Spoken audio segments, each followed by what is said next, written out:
Let's do that song for people. The light understand when I'm not around.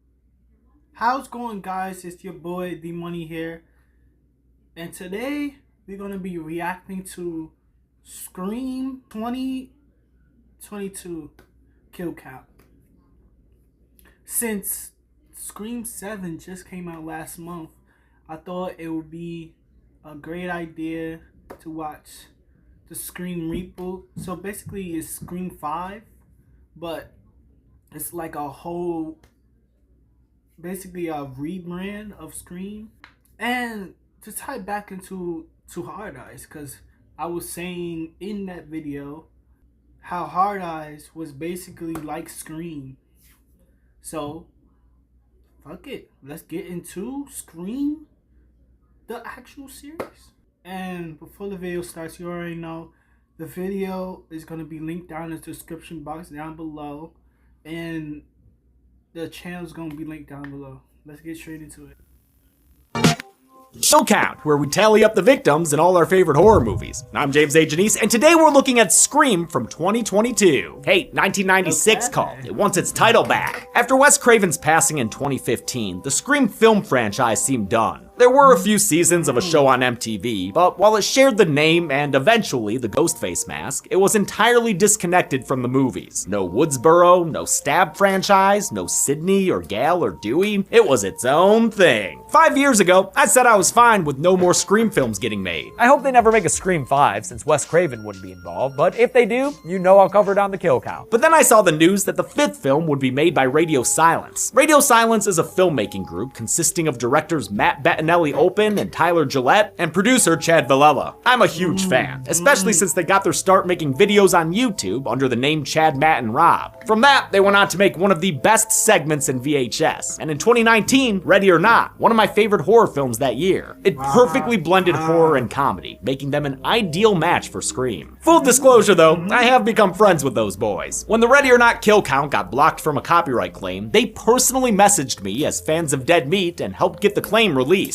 They then came to our apartment for an interview on the podcast and even attended our wedding last year. And of course, they asked Chelsea and I to do a favor for them, which wound up being a cameo in this movie. Obviously, my commentary will be biased, but I'll still proudly say this movie rules. As with all Scream films, Part 5 functions as excellent commentary on the horror genre. A decade after Scream 4, there was plenty of new material to comment on. At the forefront, the idea of requels, which is why Scream 2022 has its simplified title and isn't called 5 Cream or whatever. It's a meta reference to legacy sequels like Halloween 2018 and Candyman 2021. Though these films have the same name as their original installments, they're not remakes or reboots like the movie Scream 4 commented on. Instead, they're new timelines for the series, serving as direct follow-ups to the original and ignoring the sequels that came between, sometimes even outright contradicting them. Wasn't it her brother? No, that's just a bit that some people made up to make him feel better, I think. Requels often bring back characters from the first film while introducing new ones to follow in future entries. The appeal of a requel is its simplicity. Audience members can watch one without doing homework to understand what's going on. Scream 5, which I'll still call it, they're not fooling anyone, isn't a strict requel since the previous sequels are still canon and referenced repeatedly. Last time it happened was in 2011. But it uses requel elements and makes them the subject of its meta commentary.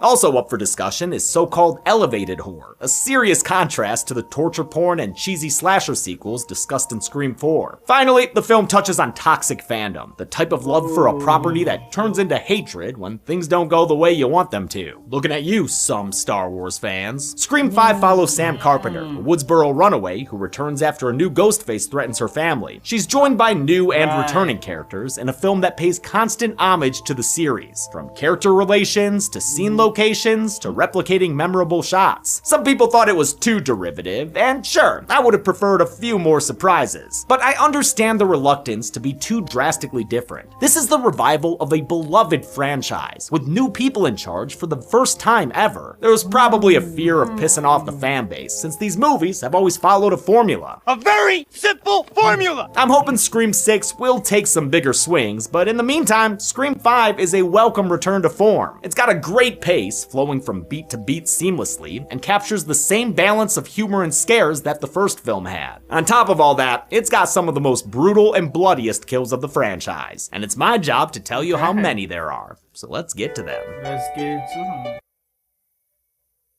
The movie begins, all together now, with a phone call. The famous face picking it up this time is Jenna Ortega playing Tara Carpenter, named after Halloween creator John. Ortega's a two-time kill count veteran who TikToked her way into our hearts with Wednesday, but ain't no TikTok on this landline phone. Hello. Is Christina there? No, she's not available. May I take a message? Sorry. It's returning Ghostface voice actor Roger L. Jackson, with some extra voice acting as he starts with an unassuming stuttery delivery before smoothly sliding into Ghostface territory. You love art and TV and movies. Until finally, we're back to the classics. What's your favorite scary movie? We all know the beats of this conversation, but Jackson still makes it scary. Would you like to play a game, Tara?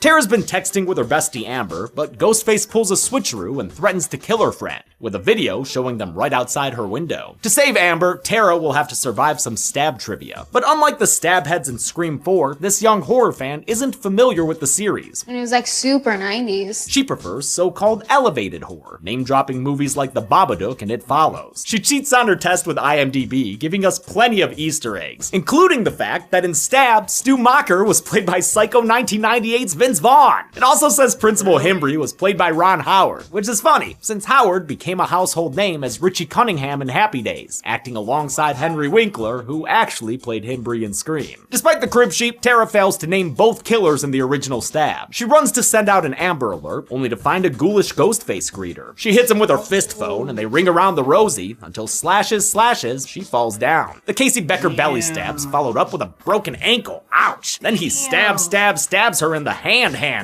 and raises the knife above his head. And you know what Jesus said next. Title card! Tara's estranged sister Sam gets a call about the attack, and we find out she survived. For the first time in the franchise, the opening kill wasn't a kill at all. What? Damn, that Tara is strong. This is an awesome subversion of the formula, mostly because it means more Jenna Ortega. Sam heads southbound to Woodsboro, with her the boy's friend Richie Kirsch tagging along. Unlike Sam, Richie isn't from Woodsboro, and since they don't get the Stab movies in District 1, Sam has to fill him in, saying they're slashers about a masked killer. Sounds a lot like Halloween. All right, it's a little like Halloween. Okay. Woodsboro's looking good in 90s out here, even though the high school is played by a third building in the franchise. It's now Williston Middle School in Wilmington, North Carolina, which is where the movie was shot, filling in for California. Tara's friend group discusses her attack. Best friend Amber Freeman, whom Ghostface had been threatening via text, twin siblings Mindy and Chad, a horror nut and dreamy jock, respectively, Chad's girlfriend Liv McKenzie, an outsider to the group, who Mindy doesn't care for. Wasn't dude, he's from I Know What You Did Last Summer? Or am I tripping? I don't know, I'm not sure. Wes Hicks, named after Scream's director, Wes Craven. He's the justifiably paranoid one of the group, probably since his mother is Scream 4's Judy Hicks, now the sheriff of Woodsboro. As always in Scream, the fountainless friends waste no time accusing each other. Tara said she fought back hard. You've got bruises. It's from football practice. They visit Tara at the hospital and are with her when Sam arrives. Tara's happy to see her sister again, who left 5 years ago as soon as she turned 18. Sam's teenage years were troublesome after their dad abruptly left the family. She got into drugs and trouble with the law, including then Deputy Judy Hicks. It's a lot of backstory, but it'll tie into the original, just like a good requel should. Tara's friends are making a requel to a 90s Budweiser commercial when the underage drinkers get harassed by an overage stinker named Vince Schneider. He hooked up with Liv once and has been creeping around doing the obvious suspect routine. Chad's been itching to spin off his Fast and Furious fists into their own franchise. Time to introduce him to Hobbs and Shaw. But Vince brought a knife to this gun show, and it gets everyone kicked out. Bearded Skull's makeup effects handled the movie's gore, and also provided Vince's tough guy tattoos. Makeup department head Rick Poor helped make Vince a walking Easter egg, since he's tatted up with shoutouts to Craven films like Nightmare on Elm Street, Shocker, Red Eye, and Last House on the Left, as well as as other slashers like Friday the 13th. Vince's screen time is brief, but he's made memorable by Kyle Gallner, another two-time kill count vet whose 2022 also included Smile. The horror vet is worthy of a death scene featuring Red Right Hand, which returns to the franchise, playing from the speakers in his car while he's taking a leak. He turns off the music right before the song climaxes, but it returns non-diegetically as Ghostface stabs the Red Right Herring in the neck. And he deserved it for what he did to Veronica Mars. His capping off is capped off with a classic knife wipe. Back at the hospital, Sam gets a call from Dr. Ghostface, who says he knows her hidden family history. Who is this? Someone who knows your little family's secret. It turns into a house call, which sadly becomes the closest thing this movie has to a chase scene. The Scream films have always featured excellent chase scenes. It's a bummer this one drops that part of the formula. The face does follow the formula when it comes to disappearing though, and with such a direct threat against her, Sam decides to sit Tara down, or I guess she was already seated, for a Carpenter family candid. When Sam was a teenager, she found her mom's high school diary and learned that their dad wasn't her dad. Their unseen mom had cheated on their unseen dad in high school and got pregnant with another guy's kid. Mama Carpenter lied and told their father. Damn. So they family, but not really family type shit.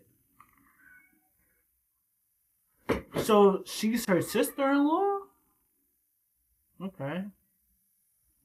Sam was his, so he did the right thing and put a ring on it. When Sam confronted her mom about this, she accidentally revealed it to their unknowing dad, which caused him to leave their family that night. I'm the reason he left. It's a messy sitch, but the kicker is the identity of Sam's real father. It was Billy Loomis. This is a big swing from screenwriters Guy Busick and James Vanderbilt, who also produced the film and was the one who hired Radio Silence. He and Busick had both worked with them on Ready or Not. The writers reason that Scream has always been about Sidney and Billy's families. They continue that here with Sam being Billy's surprise daughter. I don't love this revelatory relation, but it doesn't bother me too much either. It feels appropriate for a requel, and it's no worse than Sidney's surprise brother. He still got to make his movie. Perhaps more questionable is the fact that Sam sees visions of her dead daddy Dearest. How you doing, Sam? The Force Ghostface is played by a marvelously de-aged Skeet Ulrich, who filmed all his scenes against a green screen in a single day near the end of shooting. His voice and appearance only required the slightest bit of digital adjustment, since the directors wanted to avoid uncanniness, and also because Ulrich just aged super fucking well. Tara is justifiably tired of the cloaks and daggers, so she tells her sister to get the fuck out. Sam does, then tells Richie he should get the fuck out as well, considering— Oh, that's Huey from The Boys. I think that's his name. Oh, that's crazy. I didn't even know he was in this movie. That's crazy. the danger he's in here. But this is Huey Campbell, girl. He's nothing if not loyal. Huey. Saying, I love you. The two decide to go to an expert, Woodsboro's ex-deputy, ex-sheriff, and now ex-husband, Dewey Riley. It's been a tough 10 years for Dewey. He lives by himself in a trailer, adorned with pictures of dogs he's rescued. Oh, that's nice. He schedules his day around Gail's morning show, broadcast from New York. I love how legitimately happy he is to see her succeed. It's also nice to see he still thinks of his sister Tatum. It's a common criticism of the series that he never directly addresses it. They tried to rectify this in Scream 4, but the scene wound up being deleted. Weird about that pet door frame around her neck. My sister. What? Tatum.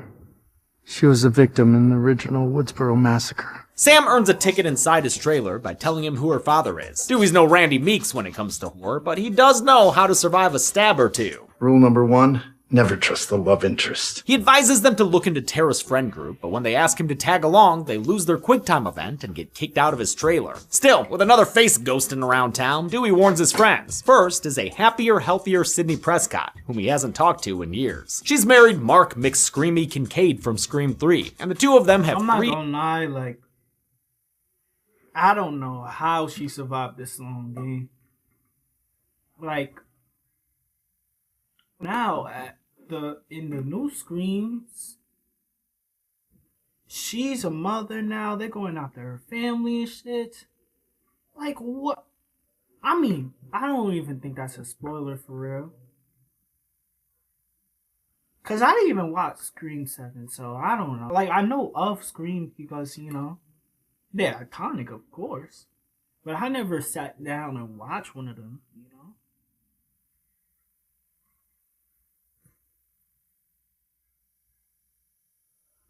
off-screen kids together. I love seeing a successful Sid who agrees to stay away and keep herself protected. I'm Sydney fucking Prescott. Of course I have a gun. Neve Campbell was hesitant to do a Scream without Wes, but the directors sent her a letter about how much Craven meant to them, and their reverence for the man and the movies convinced her to return. Dewey also hasn't talked to Gal in years, but when it comes to warning her, all he can muster is a text. Probably shouldn't have said that. Smiley face. But after seeing a picture of him and Gal together, a real one of Arquette and Cox from when they were married, he decides he is ready to rumble after all, so he dusts off his old badge and gun. Dewey's theme plays as he joins Sam and Richie, just in time for an all-hands meeting at Chad and Mindy's house. Their uncle was Randy Meeks, and they've honored him with a home theater. Hope it got that Dolby Atmos at least. Their last name is Meeks Martin, a hyphenated surname of their unseen father and their mother, Martha Meeks, Randy's little sister, played by Heather Matarazzo, reprising her role from Scream 3. She's so funny as she welcomes them to the dollhouse.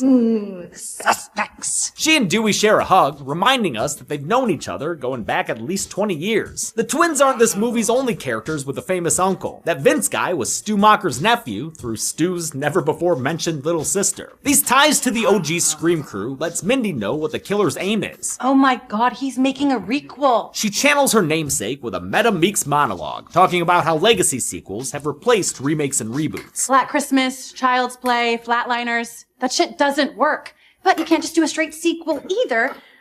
You gotta build something new, but not too new, or the internet goes bug fucking nuts. Jasmine Savoy Brown does an exceptional job as this movie's Randy stand-in. She talks about how Stab fans, especially the ones on 4chan and Reddit, rebelled against the 8th Stab, directed by Ryan Johnson. It's a reference— I'm not gonna lie, like, that scene low-key reminded me of Final Destination, that one scene when she's explaining, like, why the family's dying to death and shit like that. My fault if y'all haven't watched Final Destination, but, you know, I mean, it came out last year. Y'all had more than enough time to watch the game. I'm not gonna lie. And if y'all saw my story, if you follow me on Instagram, you saw that I watched it, so. But I'm not gonna spoil it too much. If you wanna go watch it, go watch it. But, yeah.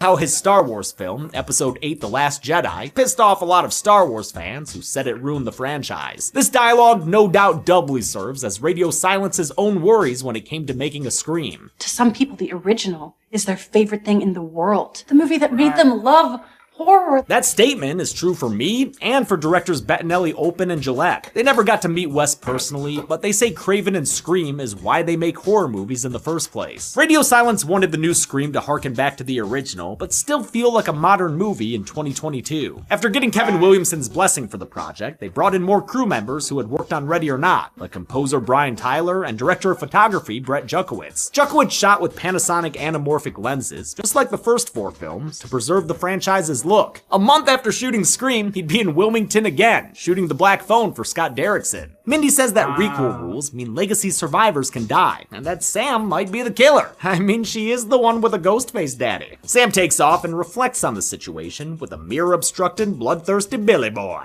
Let's get out there, find out who's doing this, and cut some fucking throats! Sheriff Judy's out on a drive of her own, picking up dinner for her and Wes. On the way, she gets a hands-free call from a hands-on killer. What's your favorite scary movie?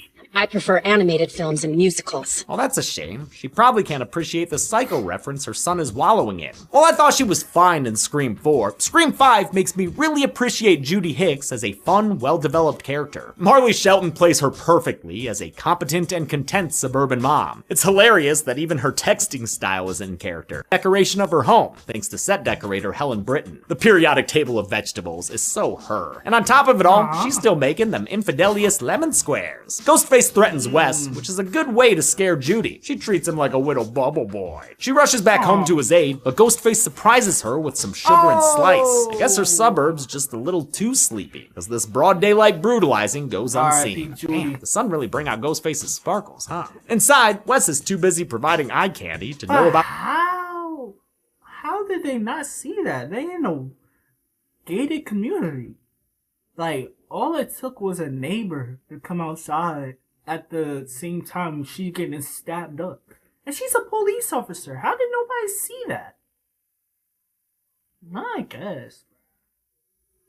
His recent orphaning. He's played by Dylan Minnette, Jack Shepard's son in Lost, and previously seen on this show in Don't Breathe, the good one. There's an enjoyably drawn out sequence with lots of playful fake outs until Wes gets to the front door and Ghostface screams, "Let me in." Wes puts up a fight, but Ghostface kills him by slowly but surely winning the struggle with a knife stab that comes out the other side of his neck. Fuck! This movie's kills may not be super innovative, but man are they graphic. Good stuff. Sam arrives at the crime scene, as does Gal Weathers. She's back in Woodsboro, rocking a red tribute to her 90s look. They briefly bond over Judy Hicks's disdain for both of them, until Gal spots a certain ex-deputy poking around. Gal and Dewey's conversation clues us in about the past 10 years. When Gal got her show in New York, they moved there together, but Dewey only stayed for 2 months. He left her to return to Woodsboro, the reverse of their breakup between Screams 2 and 3. That was when Gal left Dewey because she couldn't handle staying in Woodsboro. Once again, it's a sad but believable fate for these characters who are as different as night and later that night. You just were meant to be in Woodsboro. You were? Filming this scene proved to be an emotional experience for Cox and Arquette, given how their long personal history is so intertwined with these characters. The first take was too tearful to use, from both the actors and the crew. Sam calls up Richie, who's continuing his stab research on YouTube with someone we all know. That shit is You heard right. That voice was Matthew Lillard's, doing a vocal cameo as the flamethrowing Chrome Face. I'm just kidding. I was, of course, referring to how Kirby is confirmed to be alive in a suggested video. Hell yeah! Okay. The scene also features Chelsea and me in a cameo. And don't even get me started on Ghostface's signature new weapon. That shit is Chelsea even gets the meta joke about how Stab 8 was simply called Stab, just like this movie's title is Scream. And can we talk about the title, Stab? What, just like the original? Just call it Stab 8. It's fucking Stab 8. You're not fooling anyone. It's just such bullshit. We talked about it more in a podcast episode, but after a text from Radio Silence, we filmed this cameo on the previous podcast setup in our home. Then we sent it in and waited silently for months to see how it would get used. Again, coolest thing we've ever done with Dead Meat. We're playing fictionalized douchebag versions of ourselves on a channel called Film Fails. Decipher that for yourself. Dead Meat is listed in the suggested videos with a Ryan Johnson interview, alongside another video asking if Stu Macher is still alive, hinting at the aborted Scream 3 plot / current popular fan theory. Will we see him again?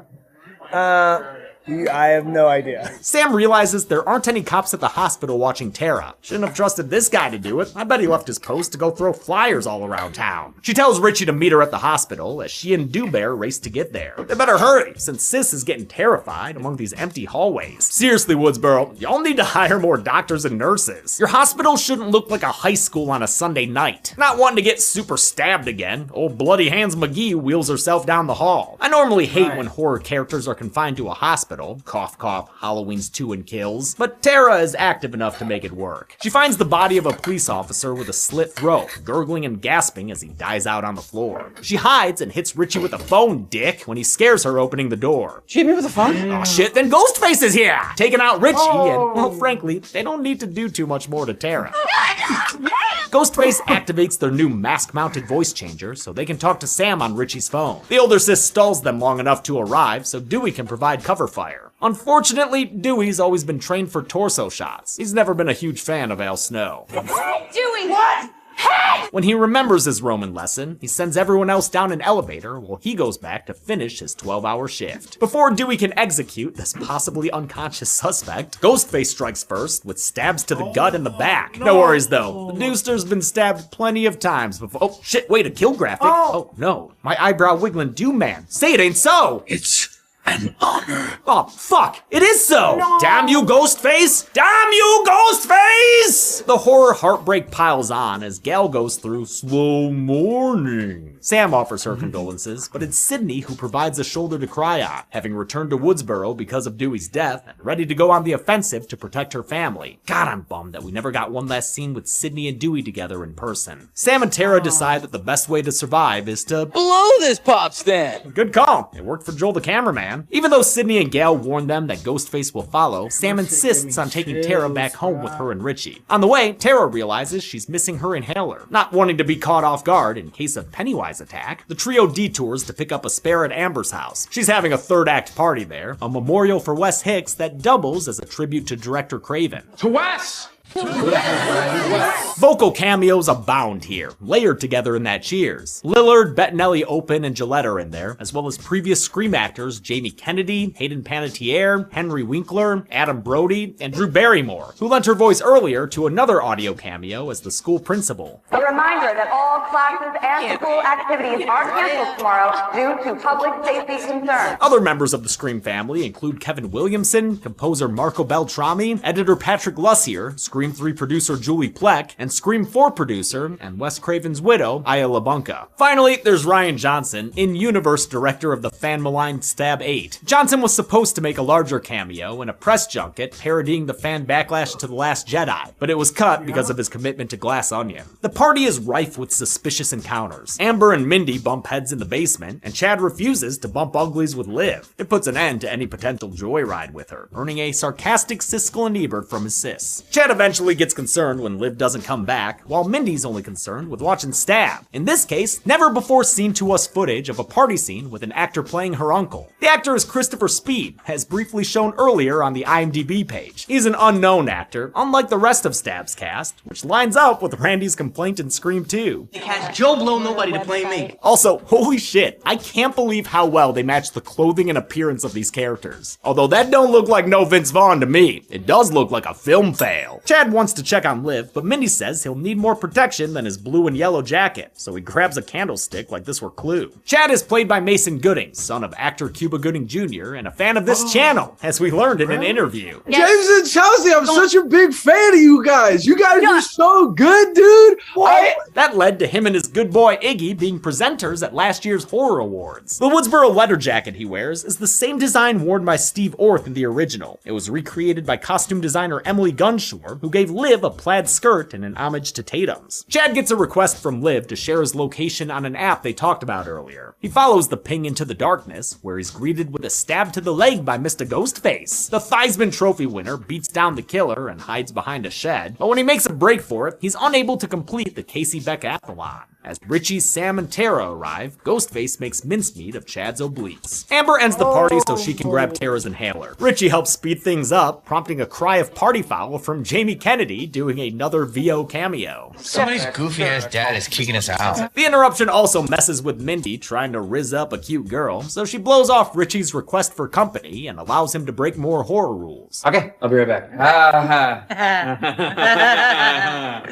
Yeah. Elsewhere, Woodsboro and Sidstein are following a tracking device Sid planted on Sam's car. A lot of people thought the legacy characters were underutilized, and to some extent that's true. But unlike Scream 4, this is an actual passing of the torch movie, meant to establish a new crop of main characters. It does that job well. And besides, Nev, Courtney, and David all make the most of the screen time they get. The legacy ladies reflect on the long path that brought them here, going all the way back to Gail's first book. I started all of this. No, you didn't. Yeah, no you didn't, Gail. It was Billy Roman Loomis. Bridger. Whoa, Sid. Forgot about bro? That kind of amnesia earns you a film fail. I know Roman was a whiny bitch, but this is Scream 3 erasure. Huh. Maybe this is a real requel. Sid realizes where the Carpenters have stopped their tour, and it looks like things have only just begun. You're in Stu Mocker's house where your dad and Stu killed everyone. It's a fun twist if you didn't see the trailers, though it bugs me that this is a set, not the actual location. I'll admit, I didn't realize it the first time I saw the movie, even after having visited the real house in person. But once I did, I couldn't ignore how tight all the shots were. Not even this big reveal pull-out shot comes close to matching the sweeping crane shots from the first film. Still, it's an impressively accurate reconstruction of the house that left the legacy cast members emotional. I got a little teary, to be honest. The only thing off that I noticed was the basement door. In the real house, and in the first movie, that had been a pantry where Stu and Billy were hiding Papa Prescott. They probably used a set to save money, since this movie's budget wasn't as big as Screams 3 and 4. I know that building a set sounds expensive, but it often saves money in the long run over shooting on location. On a set, you can rig things however you want to, with as many holes as you need to get the lighting right. The set was built by production designer Chad Keith, who took the recreation seriously, even hand painting the kitchen tiles to match. Down to the T, it's exactly the replica of the original. He added bird art to the foyer in honor of Wes Craven, who was an avid bird watcher. The set helped everyone bond too. They watched the first film on the lawn as radio silence projected it on the wall. Production was described as having summer camp vibes, with the cast and crew playing deception games like Secret Hitler. Some people would drop out at a certain point because they were like, they knew it would devolve into a shouting match. Like, I would just scream at the directors. Returning to Stu's house gives us a meta-maximalist version of Did Randy's... Did you just say Secret Hitler? Hold on.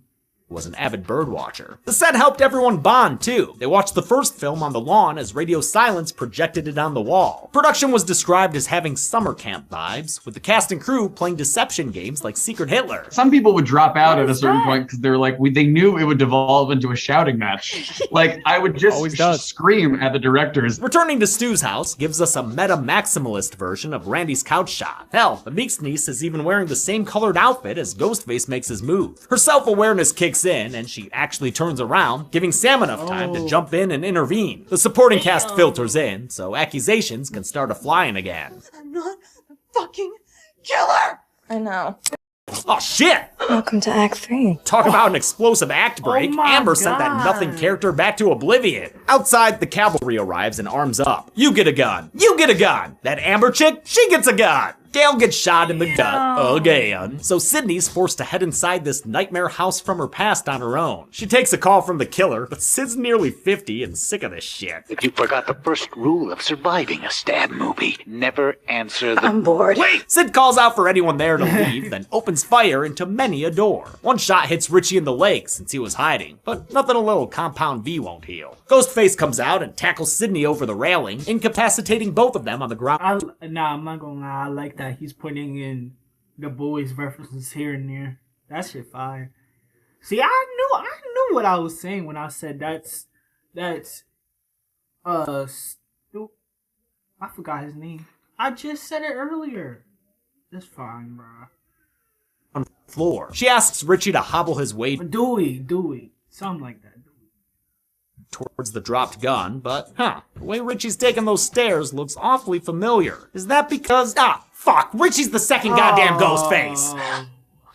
It's a bummer it's me. For the first time since the OG, the BF is GF, even though this one was way more of a goofy nice boy like Derek than Killy Billy, who wore his psychopathy on his short white sleeve. For what it's worth, I think Jack Quaid plays both versions of this character exceptionally well. He's hilarious as the nice guy supportive boyfriend, and scary when he snaps as the killer. Richie and Amber, who are also dating apparently, take the after party to the kitchen to recreate the ending of the original Stab. They're huge fans of the series, and even met each other on the Stab subreddit. They're more annoying about Stab than those film fails fuckheads. How can fandom be toxic? They're pissed about how their beloved franchise has turned out, and want to provide new real-life material it can adapt into another movie. They plan to pin their killing spree on Sam and her Loomis lineage. They bring in Gail from the front lawn and press a blade into Prescott. Oh man, quit stabbing Sydney, y'all! Amber goes to retrieve Tara, but instead gets a face full of crutch. Earlier, Sam had found her sister and untied her. In the ensuing chaos, Sam gets away with Richie chasing after her. Amber battles with the legacy characters in the kitchen, where Sid washes out her potty mouth with a face full of hand sanitizer. The Team Terror regains the upper hand and strangles Gail, then gets stupidly spitty as she confirms that she killed Dewey. I can't believe I get to do you both! Is it believable that this Ghostface is the 5'3" Amber? No, not at all. So yeah, I guess that'll earn this movie its third film fail. But whatever, man, Mikey Madison is an excellent Stu stand-in. She brings the same unhinged energy previously provided by Matthew Lillard and Timothy Oliphant.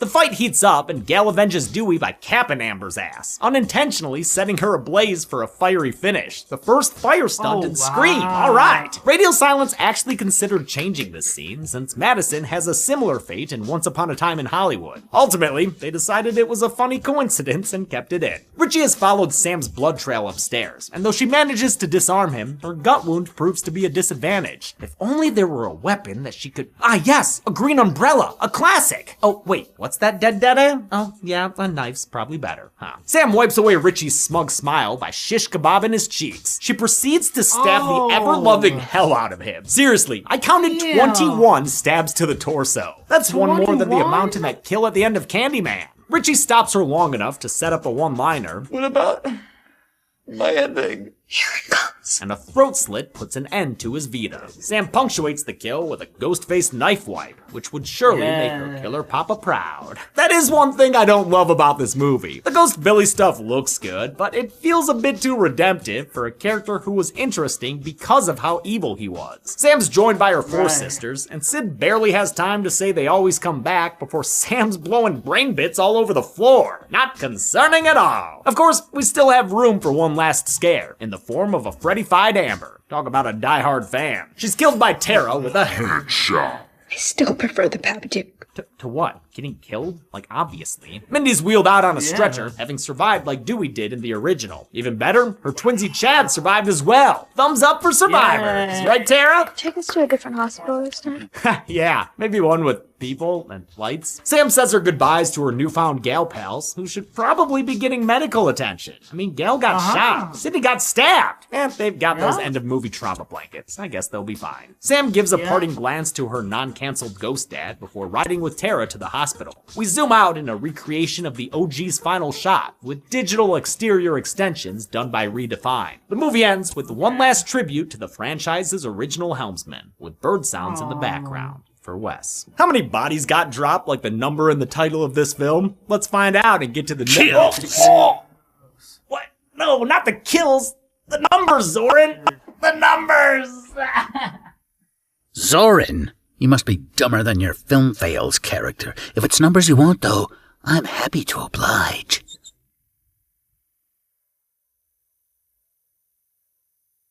Eight people died in Scream, consisting of 5 men and 3 women. That's similar to but different than the original. Just how I like it. I may have gotten fewer kills than the last movie, but that's okay. There's always next time. With a runtime of 114 minutes, I helped give you a kill on average every 14.25 minutes. You're welcome. I'll give the golden chainsaw for my coolest kill to Dewey. That guy's had his ticket punched for far too long. Now, is that the actual Ghostface voice? Or is that just Zoran doing the Ghostface voice? It really was an honor to finally gut him like a fish. Dull machete for lamest kill will go to Deputy Clay. Was that his name? I never really asked. And that's it. Scream was released in 2022. Next Friday, March 10th, I make like a Voorhees and take Manhattan in Scream 6. Until then, I'm the only true Ghostface. This has been the Kill Count. Thanks a lot for watching this kill count, and thank you, Roger Jackson, for recording those lines. Holy shit, that was so fucking cool. He sent them in to me and was like, well, this... Wow, he actually did it? That's fire.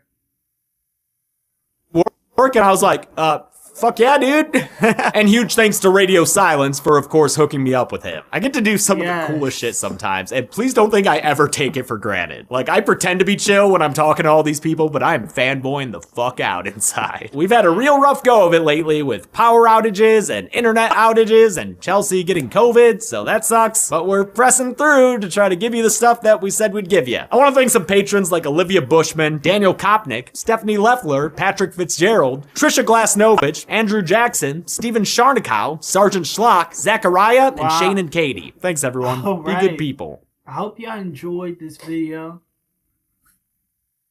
This is going to be a pretty long video, so, you know, get some food or get some snacks to watch. And yeah, like and subscribe if you haven't to join the D-Money gang. And turn your post notifications on to be notified when I upload. And I'll see you guys later. Peace. Show me your